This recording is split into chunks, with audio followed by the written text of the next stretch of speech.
Hi all, this is going to be a fairly short update because there's not an awful lot going on tonight. There was two meetings on tonight. One was leisure tourism that took place in the Craig Room, and the other meeting was the environmental and health committee, which took place in the main chamber.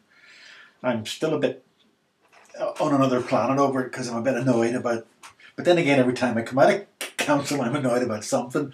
On the environmental committee, they had a presentation by Tidy Ireland, and they do a very good job. Actually, they were showing us aspects of what's happening in Northern Ireland. They talked about our beaches being dirty. There are ideas to clean them, but no matter how much we clean or try to clean, this is the water we're talking about. No matter how much we try to clean the water, the sewage pipe's still only 400 yards out in the bay, and every time the tide comes in, it stinks the water up again. So there's no point in going in for any award or any competitions for clean beaches, because until we get that sorted out, we're not going to get any clean beaches, and it doesn't look like it's going to be sorted out in the next 10 years, but you never know. They also talked about dog fouling. I raised the issue of dog fouling because it comes up all the time. And Tidy Ireland is an idea I was talking about. I actually mentioned in a few posts that there's no real cure for dog fouling. Somebody could have a dog down the street, and the dog warden could be in the next street, and their dog could foul on this street, and the dog warden would miss it. So you need a dog wardens galore, and that's not going to happen. And the only other thing I think of is getting young people involved in this. They call it pester power, which is a great word. It helped with smoking.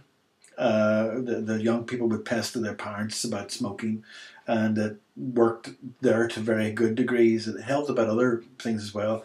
And I talked to I asked the Tidy Ireland man to think about maybe he has got schools involved in his Tidy Ireland thing. So he's going to come back and talk to us about maybe putting a package together for the schools, to kids, so that they can go home and tell their mum and dad, listen, dog fouling is bad. And maybe that kind of lower base peer pressure might do some good. Other than that, it was a nice presentation, but then I had to go straight into the other committee, because that's the committee that was talking about CAB. CAB, I was very annoyed about. They were going to cut the funding to 1 month, and the CAB work on a 3-month agenda. They were going to cut the funding for 1 month because the CAB has had an issue at the moment with its headquarters. The headquarters are trying to put impossible tasks in front of the CAB in Bangor, and the headquarters are not cooperating with Bangor. They ask Bangor to do something, they say do it by a certain date, and the headquarters withhold the information, so the Bangor can't do it within that date. And headquarters have been writing to Trevor Pawley and complaining about CAB not making the date, but in not quite being honest about what they're telling Mr. Pawley, and they're saying that they're behind in their dates, but they didn't tell Mr. Pawley in the letter that they wrote to him that they only give him the document 2 days before they sent the document. But anyway, besides that, the councillors were all nervous about it because it was bad news, and we're not going to put any councillors on the committee because it would threaten the councillors, and if anything went wrong, the councillors would be up the creek. And that's a lot of crap, excuse my French, poos in the atmosphere at the moment. But it's a lot of crap, because last year when I was on the CAB, we went through all the problems that they had, and the barristers actually gave us advice that the councillors were perfectly safe, because we don't vote on anything. We're just there to help and give advice, and it's one of the committees where the councillors actually do some good. But the councillors listened to a pseudo, no, that's not quite right, it's not quite accurate to say it. They listened to someone who had been educated in law, and he said there was all sorts of legal problems, and there actually isn't, because the employment law and the company's house law is quite straightforward. You're protected, and the insurance people said we're protected, and the barrister said we're protected. But never mind that. I'm only Austin Lennon. I don't have any law letters behind my name, so they listened to him. So we're not putting councillors on the CAB until we get the matter sorted out with headquarters.